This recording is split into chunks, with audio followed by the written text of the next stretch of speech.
I'd also like to extend a warm welcome to the representatives of some of our consulates and embassies who are here with us today. We're honored to have the Consul General of South Africa, George Monye, and Sugandh Rajaram from the Consulate of India, and also the Ambassador for the Republic of South Africa, Ibrahim Rasool. Welcome to all of you. I'd now like to request Michelle Pedigo, the Divisional Vice President of MetLife, to come and welcome everyone and represent MetLife as a presenting sponsor.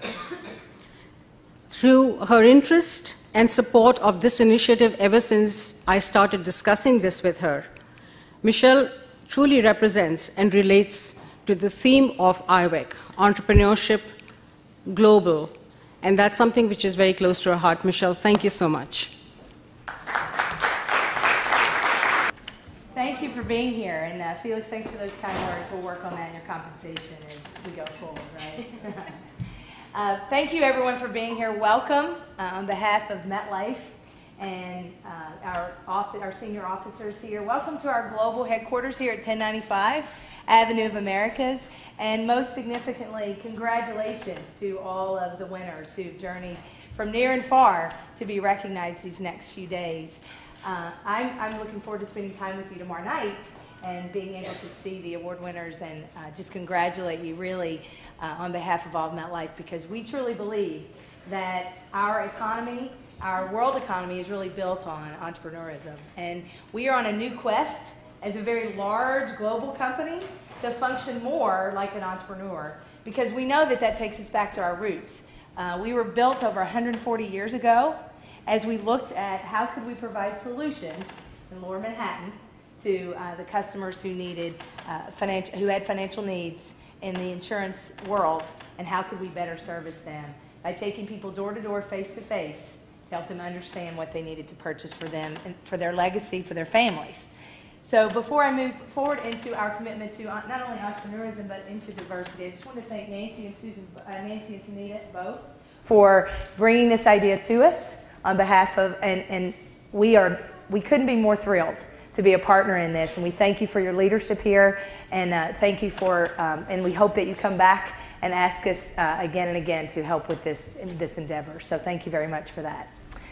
Speaking of diversity, I just wanted to share with you, when you think about diversity, it's really, when we all think about diversity, it's really about stepping out of your comfort zone and about thinking about the world as a very small place and yet a very large place. And when companies move out into thinking about diversity, they really have to think differently, not only about where their roots started, but where they're going.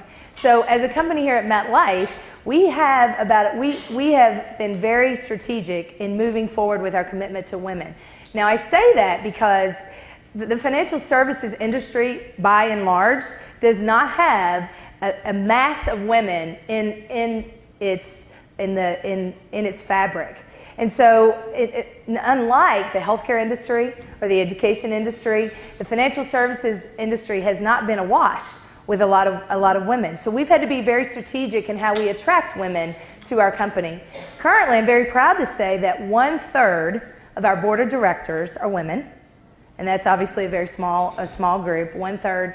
And then of our over 69,000 associates worldwide, about 53% of those are women. And then just like when you talked about Congressman Maloney, about 20% of our corporate senior executives are women. Now, speaking of stepping out of your comfort zone, about a year ago, we really embarked on our next big step for diversity. And many of you probably know, because you represent countries where this happened, we at that time were really an American company with a few businesses worldwide. So we were in about 9 countries in addition to America. And we saw an opportunity. It was during the first wave of the recession, and we saw an opportunity to step up and purchase AIG's Alico business, which is the international business. And all of a sudden, and when we made that decision, it was about a $15 billion decision to purchase AIG's international business. We went from being in 9 countries to being in 64. Yeah. Now, do you think we changed overnight right here in the Avenue of Americas because our CEO signed that document to go from 9 to 64? Do you think our culture changed overnight? No. Because we're on a journey, right? We had to go from being a domestic company with a few country businesses to a true global company. And when you talk about stepping out of your comfort zone and understanding diversity, that's the journey we're on as a company right now. And that's why entrepreneurship and thinking about things a bit different is very important to us right now. But we also know if we don't do that, then we miss an opportunity to grow in a much larger fashion and really to give back to the world and really to make our mark on the world just like we've made it here in the United States. Now, over the course of the 140 years, we've always been focused on the customer. And some of you may know or you may not know that MetLife really has two parallel businesses. We are very much attuned to the individual, so we want to help individuals leave financial legacies for their families. But we're also very much attuned to the business owner. And so we have this very strong, what we call institutional business, where we can continue to seek a way to help business owners with their solutions. And a part of that, just like Congressman Maloney said about knowing that the small business owner is really the backbone of the American economy, we also know that by and large across the globe. And so as we continue to focus on diversity, as we continue to focus on businesses and individuals, we want to make sure that we don't lose sight of that small business owner, and that's why this partnership is so important.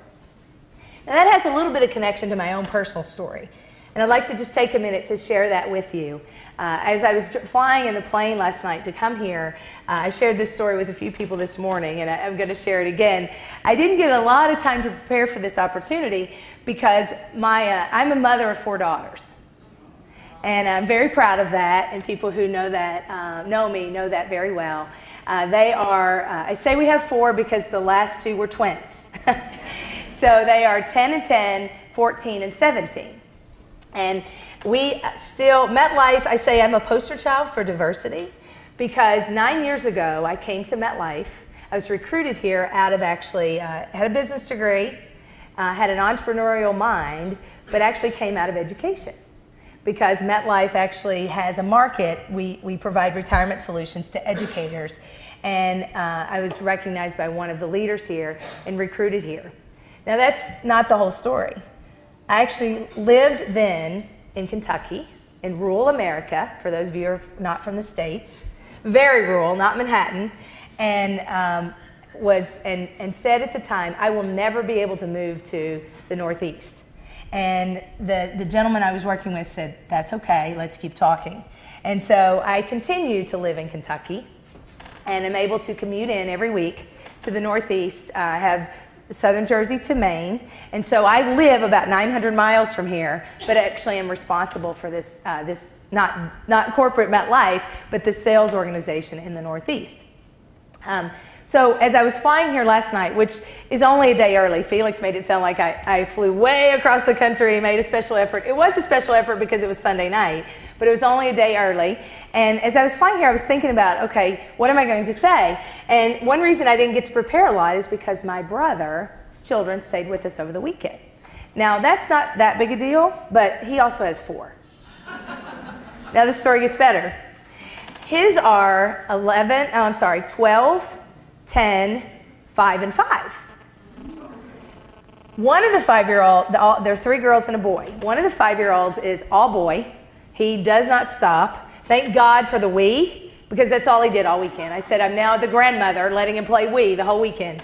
The other child has severe special needs.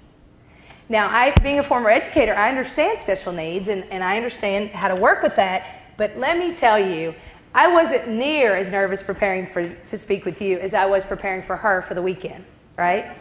Because this young lady knows what she wants. She's kind of like the women in the room. She knows exactly what she wants. And if she doesn't get that, she actually will pinch, will bite, and will pull hair. So I wanted to make sure I had hair today, so I wanted to make sure I did what she wanted me to do. So I was telling my husband that my husband and I were talking about it over the weekend, or before the weekend, to prepare. And I said, you know, because my children are very aware of that, and so they want to keep their distance a little bit. And I said, what are we going to do? We got to prepare for this. And he stepped back and he said, well, Michelle, I don't know why you're worried, because if you don't get what you want, you bite, pinch, and pull hair. So we made it through the weekend. It was actually a wonderful weekend. And I just share that story because I do, you know, there's something to be admired in someone who knows what they want, in a woman who knows what she wants, and who has the persistence and a little bit of the stubbornness to get what she needs and to also make their mark on the world. And I know that each of you have done that in your own way, and that's why you're here. I was very fortunate growing up in the cattle business.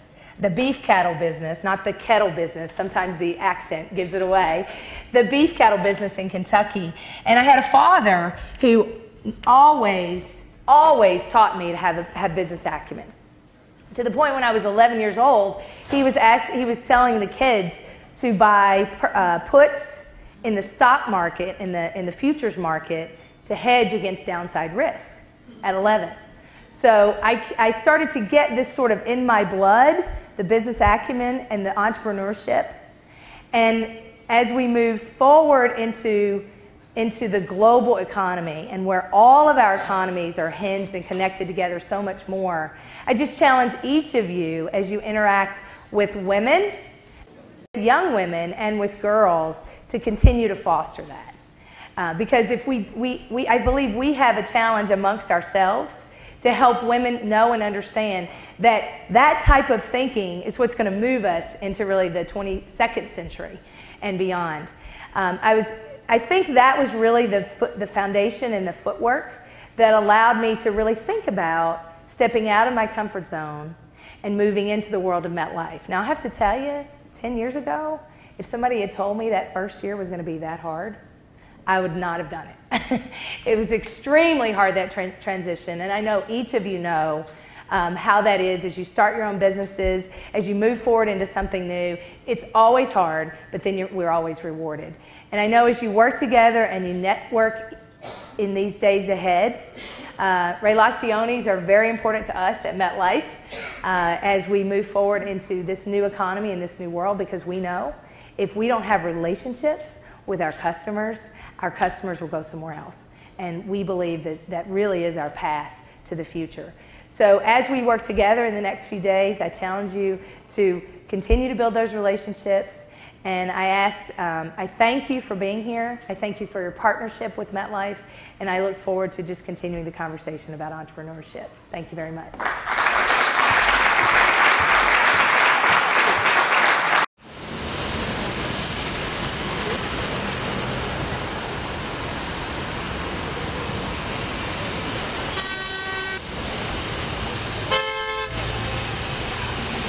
www.manhattancc.tv